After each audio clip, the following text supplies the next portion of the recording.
बिस्मिल्लाहिर्रहमानिर्रहीम। अस्सलाम वालेकुम।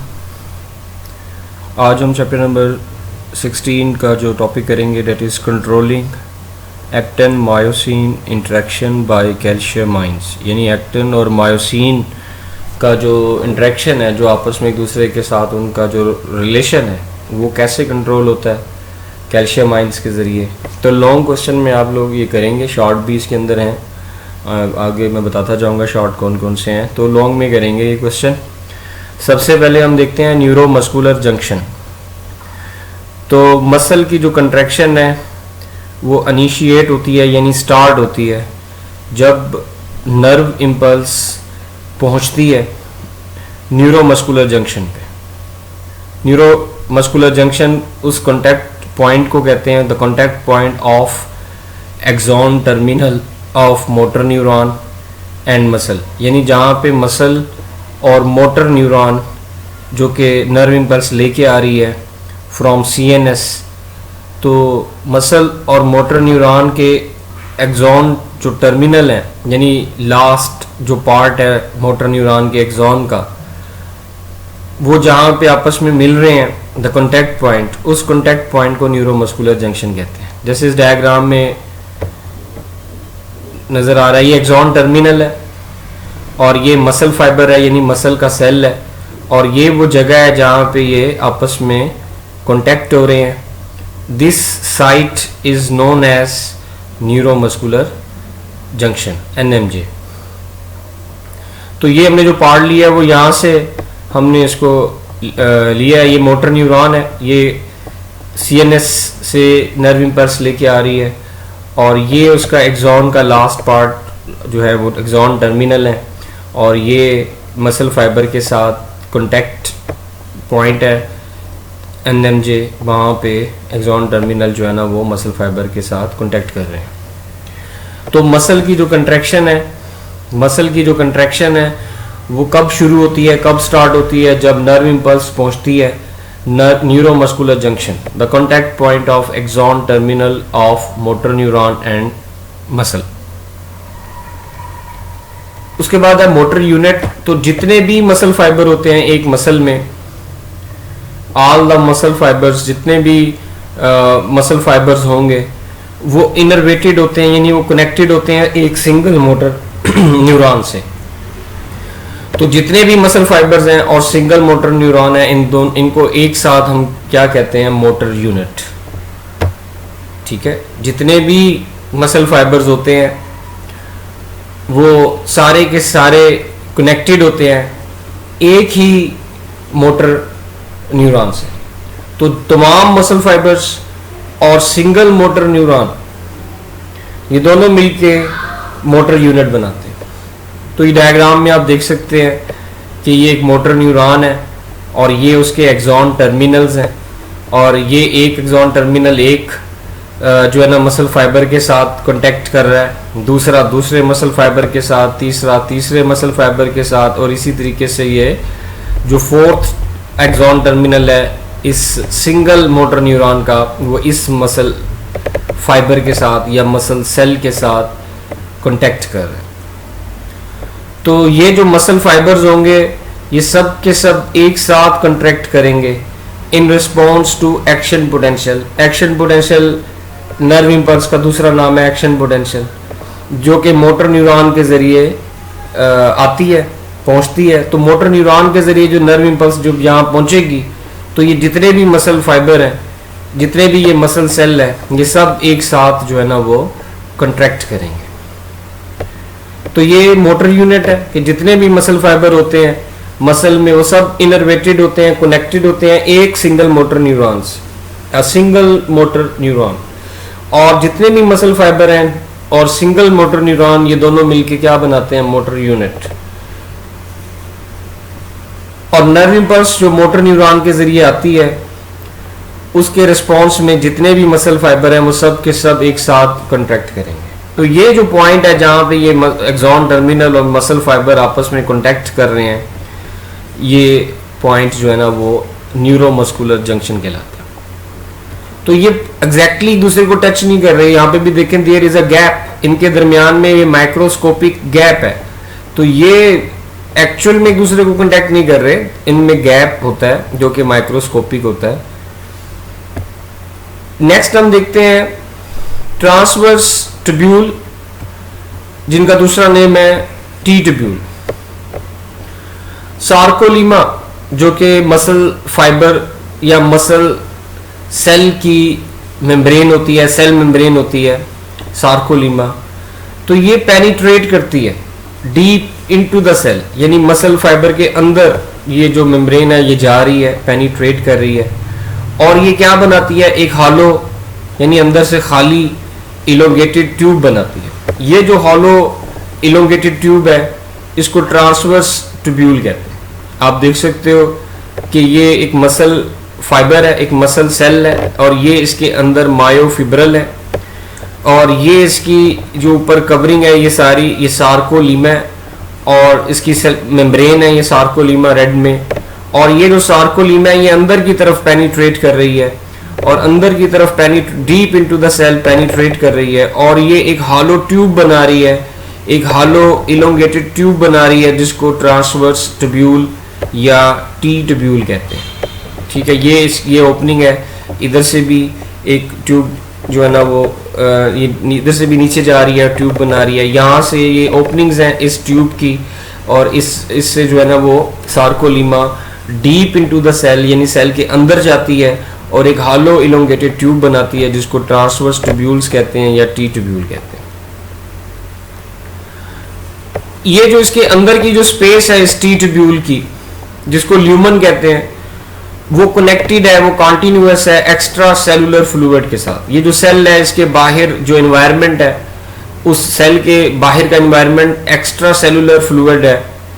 तो ये जो अंदर का जो स्पेस है, इस ट्यूब के अंदर की जो स्पेस है, ये हॉलो है, खाली है अंदर से, यानी इसके अंदर स्पेस है जिसको ल्यूमन कहते हैं। वो किससे कनेक्टेड है आप देख भी सकते हो कि ये ओपन है, और बाहर वाले एनवायरनमेंट, सेल का जो बाहर का एनवायरनमेंट है जिसको ECF कहते हैं, एक्स्ट्रा सेलुलर फ्लूइड, उससे ये कनेक्टेड है।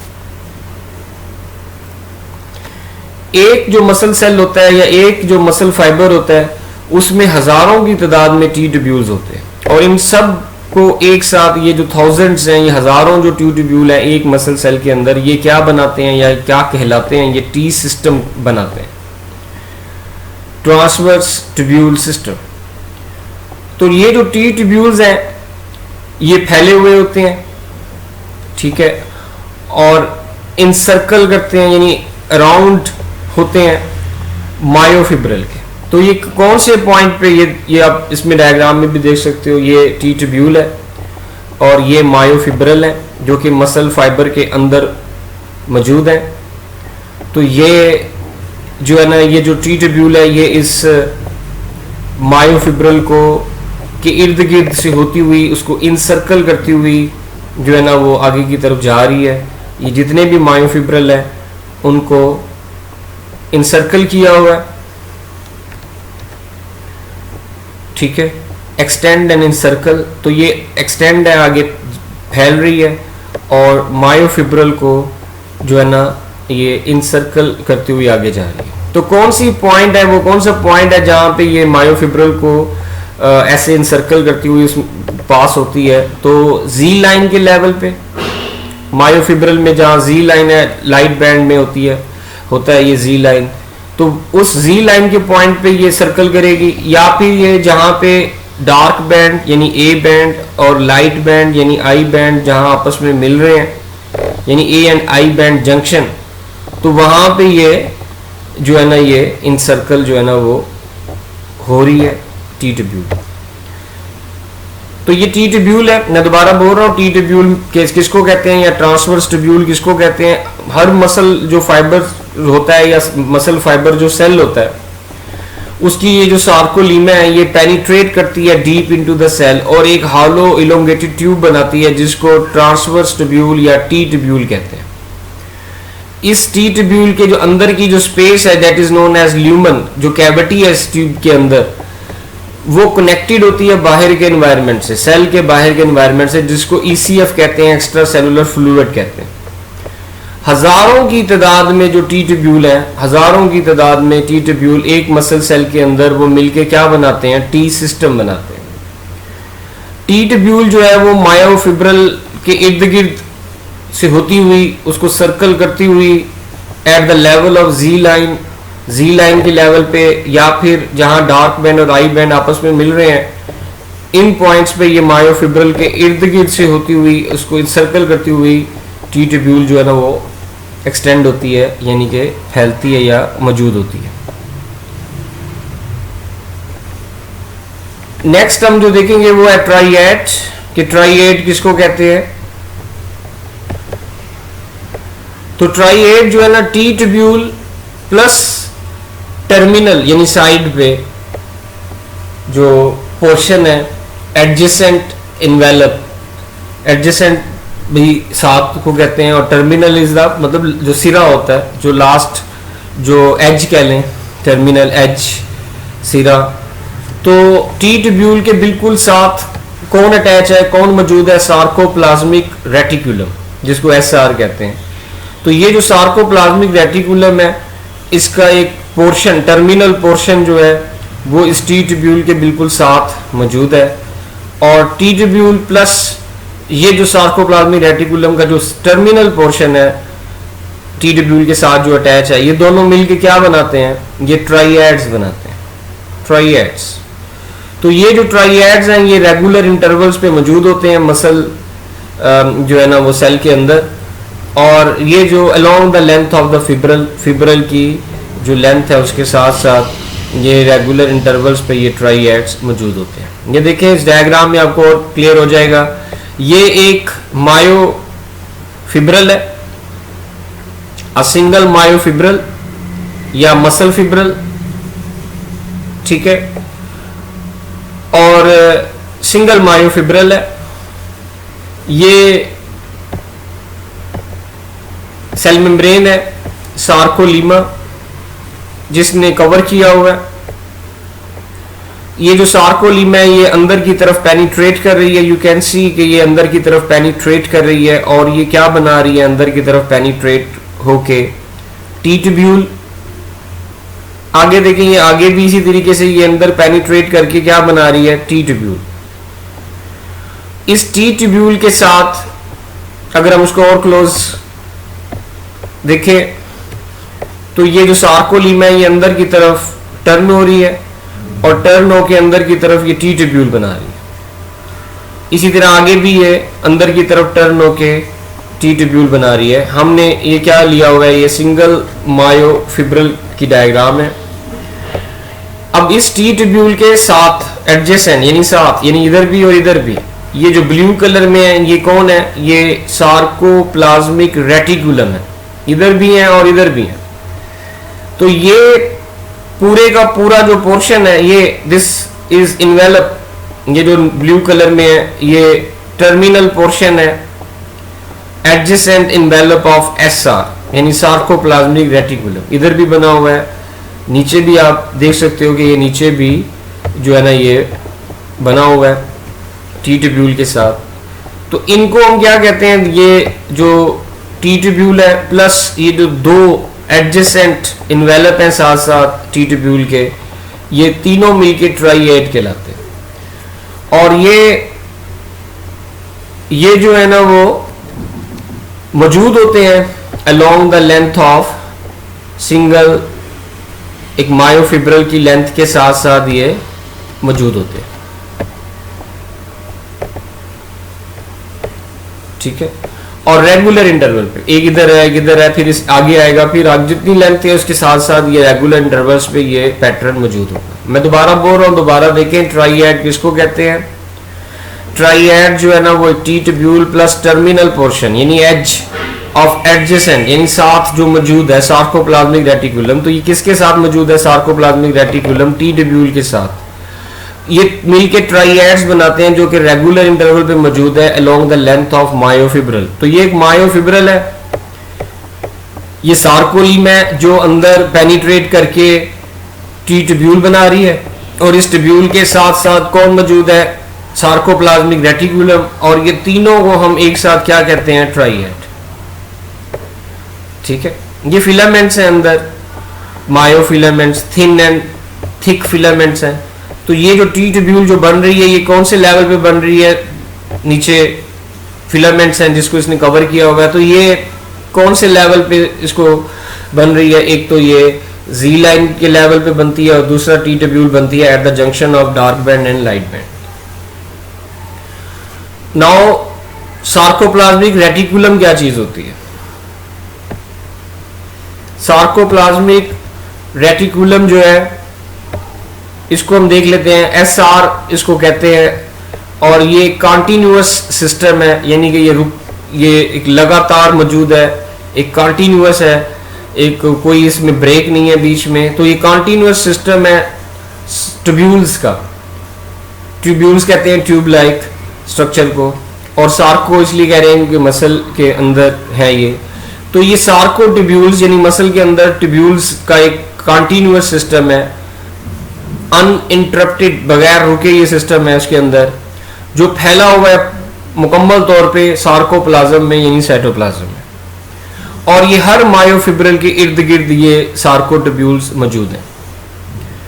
तो ये सार्कोप्लाज्मिक रेटिकुलम जो है ना, ये किसकी तरह है? ये एंडोप्लाज्मिक रेटिकुलम की तरह। जिस तरह आम दूसरे सेल में एंडोप्लाज्मिक रेटिकुलम है, इसी तरह मसल सेल के अंदर एंडोप्लाज्मिक रेटिकुलम को सार्कोप्लाज्मिक रेटिकुलम कहते हैं।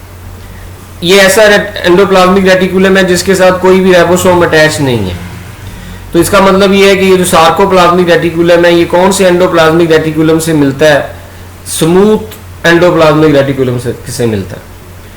तो सार्कोप्लाज्मिक रेटिकुलम जो है वो हाईली स्पेशलाइज्ड रिपीटिंग पैटर्न है, यानी ये बार बार रिपीट होगा, इसका जो पैटर्न है, इसका जो एसआर जो है या सार्कोप्लाज्मिक रेटिकुलम जो है ये along the length of myofibril bar bar repeat हो रहा होगा, बार बार आ रहा होगा।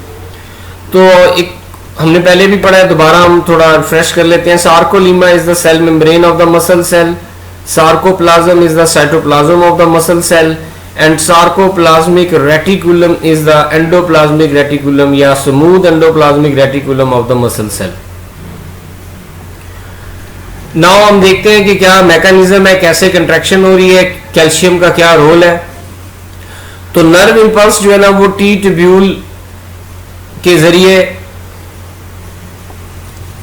कहां पहुंचती है? टी ट्यूब्यूल के जरिए ये सार्कोप्लाज्मिक रेटिकुलम में पहुंचती है नर्व इंपल्स। सार्कोप्लाज्मिक रेटिकुलम में कैल्शियम गेट्स हैं, वो ओपन हो जाते हैं जब नर्व इंपल्स पहुंचती है, तो ये गेट्स ओपन हो जाते हैं।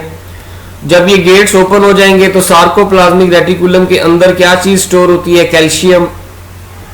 तो वो कैल्शियम जो है ना इन गेट से बाहर आ जाएंगे साइटोसोल में यानी साइटोप्लाज्म में यानी सार्कोप्लाज्म में, और फिर ये जो कैल्शियम है ये ट्रोपोनिन के साथ बाइंड करेंगे। ट्रोपोनिन जो है वो थिन फिलामेंट के ऊपर होता है।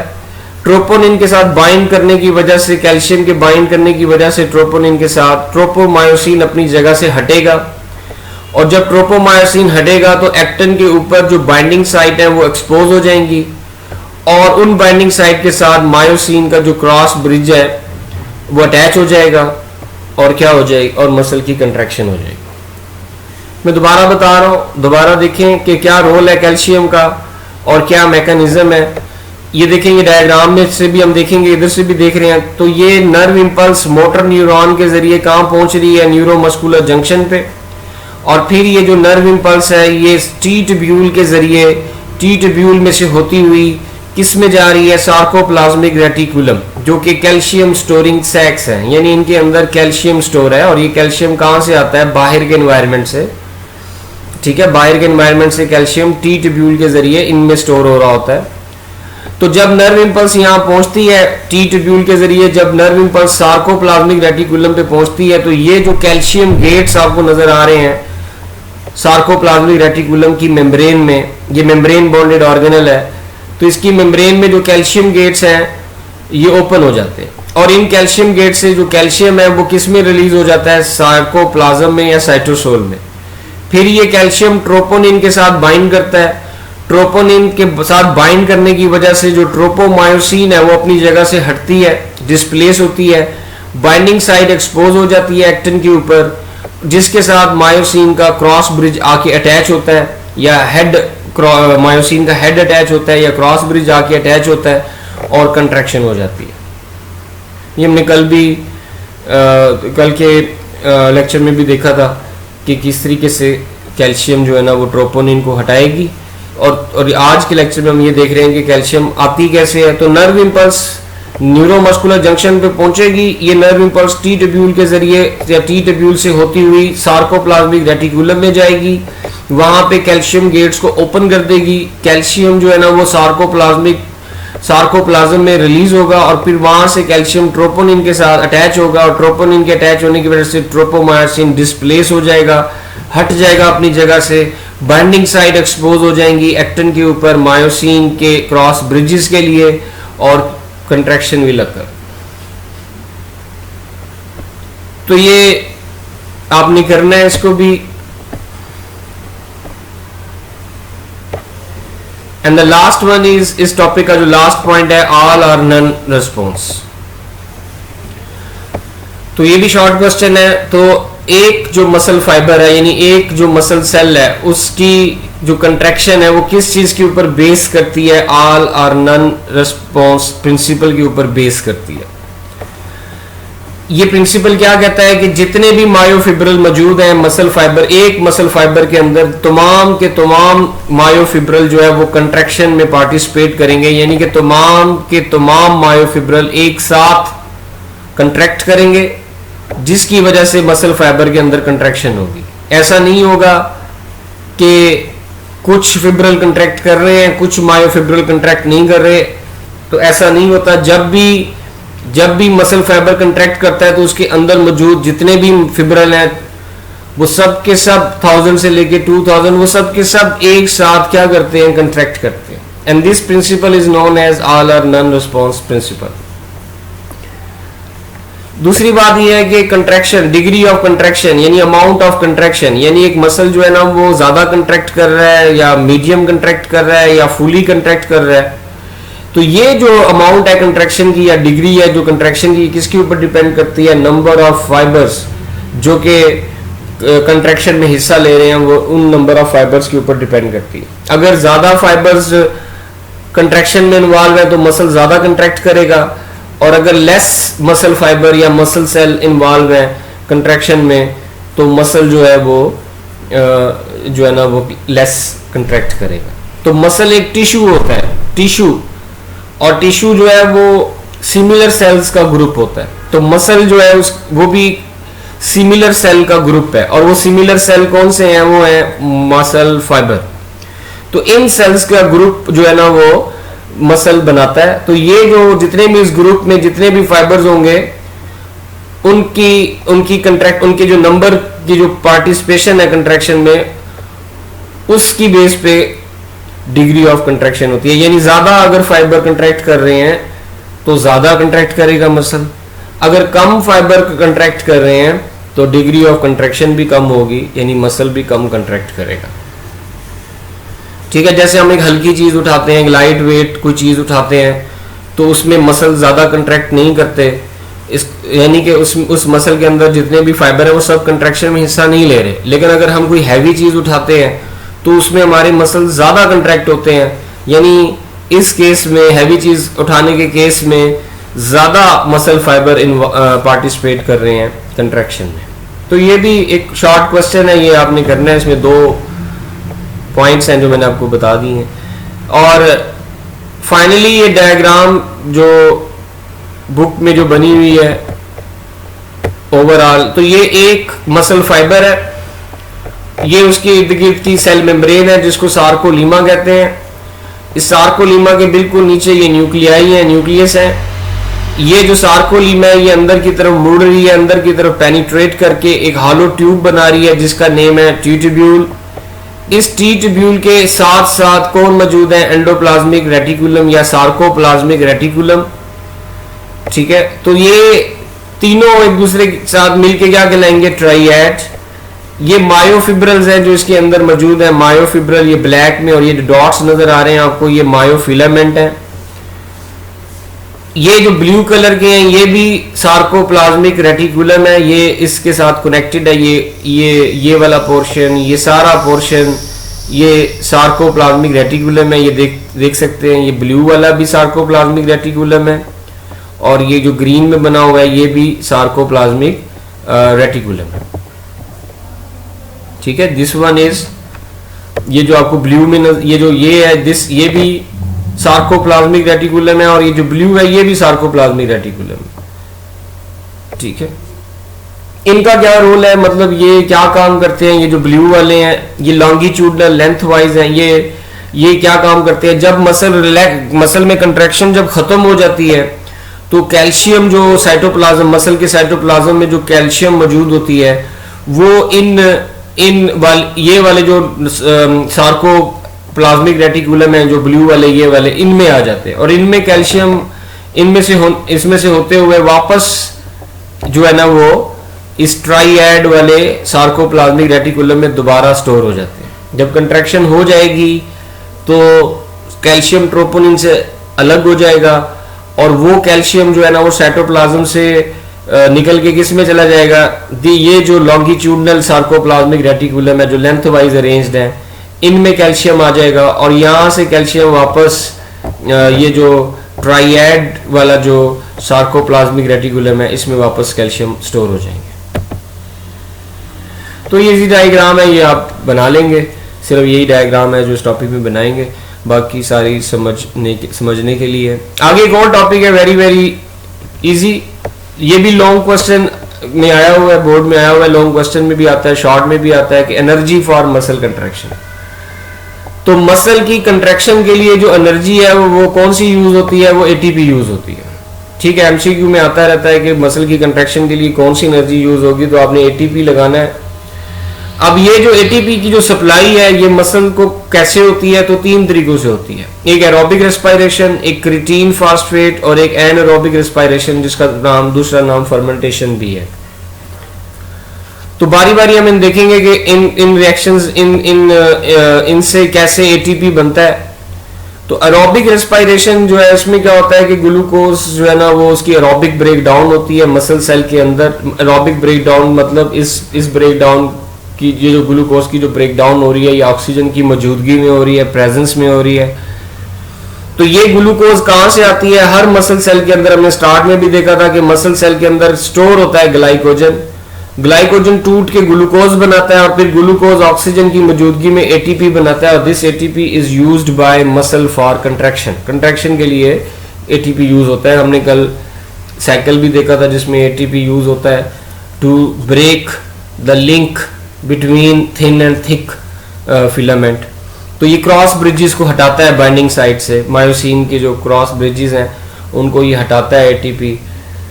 तो ये इसमें मसल की कंट्रैक्शन में भी जरूरी है एटीपी।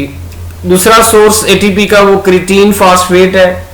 तो जब ज्यादा एनर्जी चाहिए होती है, यानी जब मसल सेल के अंदर मेटाबॉलिज्म हाई होता है, यानी कि जब मसल को ज्यादा देर के लिए कंट्रैक्ट होना पड़ता है तो उसको और ज्यादा एनर्जी चाहिए। मसल अगर ज्यादा देर के लिए कंट्रैक्ट हो रहा है या ज्यादा देर के लिए काम कर रहा है, यानी उसके अंदर मेटाबॉलिज्म ज्यादा है, तो फिर मसल को ज्यादा एटीपी चाहिए। तो वो जो एटीपी जो है एक तो एरोबिक रेस्पिरेशन से आ रही है, तो अगर मजीद और एटीपी चाहिए तो मसल सेल के अंदर एक एनर्जी स्टोरिंग सब्सटेंस है। इस एनर्जी स्टोरिंग सब्सटेंस का नाम है क्रिटीन फास्फेट। ठीक है, तो ये जो क्रिटीन फास्फेट है ये मसल के लिए हाई मेटाबॉलिज्म के अंदर एटीपी का सोर्स बनता है।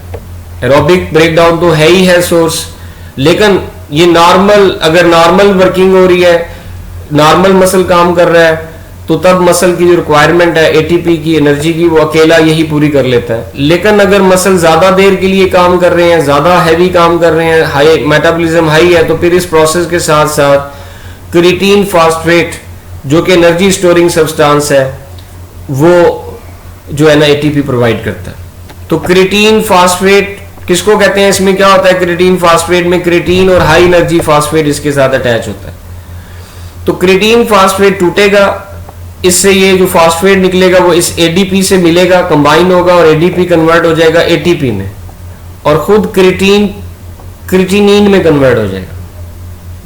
और ये जो क्रिटीनिन है ये एटीपी के साथ मिलके एटीपी जो है वो कन्वर्ट हो जाएगा एडीपी में, और वो जो फास्फेट है, हाई एनर्जी फास्फेट जो इस एटीपी से अलग हुआ है, वो इस क्रिएटिनिन के साथ अटैच हो जाएगा और क्रिएटिन फास्फेट बन जाएगा। तो ये क्रिएटिन फास्फेट क्रिएटिन में कन्वर्ट होता रहता है, क्रिएटिनिन क्रिएटिन फास्फेट में कन्वर्ट होता है।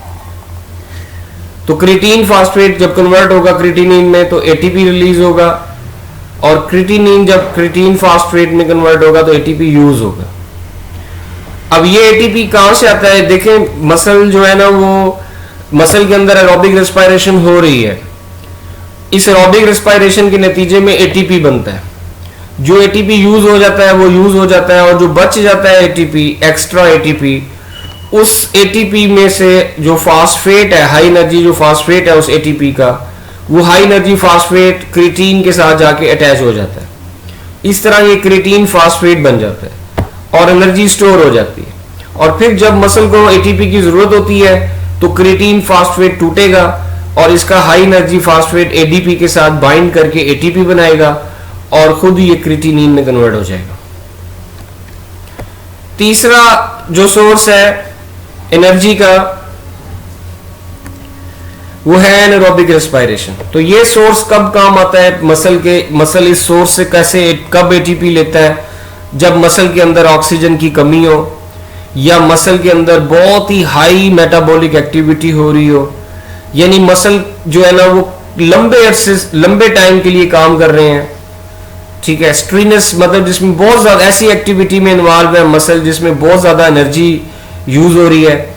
तो इन केसेस में जब ऑक्सीजन की कमी हो जाती है मसल सेल में, और मसल सेल के अंदर हाई मेटाबॉलिक एक्टिविटी है, या मसल बहुत ही ज्यादा एनर्जी वाला काम कर रहे हैं, तो तब एटीपी की जरूरत जो है वो एनारोबिक रेस्पिरेशन के जरिए पूरी होती है। एरोबिक के जरिए इसलिए नहीं होती क्योंकि ऑक्सीजन की कमी है, oxygen is not present in muscle cell, तो फिर aerobic respiration is not possible. तो फिर कौन सा रेस्पिरेशन हो रहा होगा?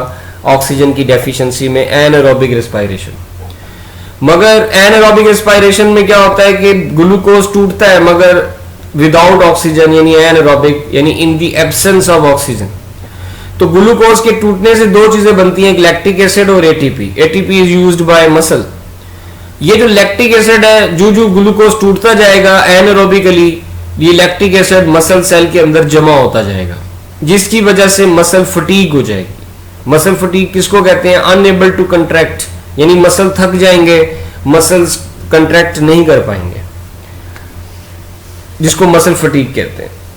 फिर उसके बाद जब मसल को रेस्ट मिलेगा तो ये जो लैक्टिक एसिड जो मसल सेल के अंदर जमा हो गए हैं, इनमें से 5 मॉलिक्यूल में से एक मॉलिक्यूल लैक्टिक एसिड का, ये ऑक्सीजन की मौजूदगी में टूटेगा, और इसके टूटने से जो एनर्जी रिलीज होगी वो एनर्जी बाकी जो 4 मॉलिक्यूल हैं आउट ऑफ 5, 4 मॉलिक्यूल जो है आउट ऑफ 5 लैक्टिक एसिड के, उसको ग्लूकोज में कन्वर्ट करेंगे। ठीक है, तो लैक्टिक एसिड का फार्मूला है C3H6O3, तो 2 मॉलिक्यूल बनेंगे ग्लूकोज के। खैर हम इसमें नहीं जाते, ठीक है। मैं दोबारा बोल रहा हूं कि ऑक्सीजन की डेफिशिएंसी जब होगी मसल सेल में, या मेटाबॉलिक एक्टिविटी ज्यादा होगी, तो ग्लूकोज ऑक्सीजन की गैर मौजूदगी में टूटेगा, लैक्टिक एसिड बनेगा और एटीपी बनेगा। लैक्टिक एसिड के जमा होने की वजह से मसल फटीग हो जाएगी, यानी मसल मजीद कंट्रैक्ट नहीं कर पाएंगे, मसल थक जाएंगे, टायर्ड हो जाएंगे, और रेस्ट करने पे 1/5 यानी 5 मॉलिक्यूल में से एक मॉलिक्यूल लैक्टिक एसिड का टूटेगा ऑक्सीजन एरोबिकली, यानी ऑक्सीजन की मौजूदगी में, और उससे जो एनर्जी रिलीज होगी वो बाकी 4 जो मॉलिक्यूल है आउट ऑफ 5 लैक्टिक एसिड के, उसको कन्वर्ट करेगा ग्लूकोज में। तो 2 molecule of glucose by 1 lactic acid. तो ये लॉन्ग में भी करना है आपने और शॉर्ट में भी करना है। And the last topic is very very easy कि एक्सरसाइज के क्या इफेक्ट्स है मसल पे, तो ये भी लॉन्ग में आया हुआ है और शॉर्ट में भी आता है। तो amount of work a muscle does, यानी एक मसल कितना काम करता है मसल से काम लिया जा रहा है या मसल से काम नहीं लिया जा रहा, ये कैसे पता लगता है? मसल के अंदर आने वाली चेंजेस से।